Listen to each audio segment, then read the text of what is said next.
Also in tonight's Crime Watch, after several days of tragic shootings, gun violence still prevalent, even if the problem has been overshadowed by COVID-19.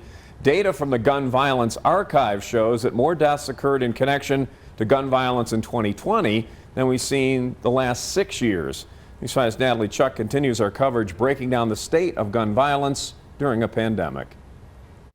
2020 was the year of all COVID all the time, no matter what happened. In May alone of this year, 14 deaths have been reported in connection with gun violence in Colorado. But this isn't an issue that has just come up since the pandemic slowed down. The pandemic, it's something that's, affected everything. I don't know of any one thing that it has not affected.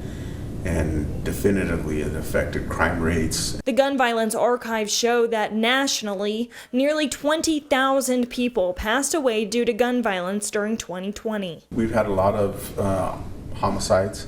I think the vast majority of them have involved firearms. That's not including the over 24,000 who took their own life using a gun. I remember hearing about the shooting in Boulder, and my first reaction was, I'm surprised we haven't been hearing more. Jessica Witt is a psychology professor at Colorado State University. She's been studying the ways that holding a gun might impact someone's perspective of their surroundings. We found that when a person is holding a gun, wielding a gun, that they're more likely to judge others as holding a gun as well. But in the age of COVID-19, we often find answers lead to more questions. The general stress related to COVID, maybe it's financial strain, maybe it's the lack of community and personal relationships, whatever. How do those stressors, change this bias? Does it change it? Does it amplify it?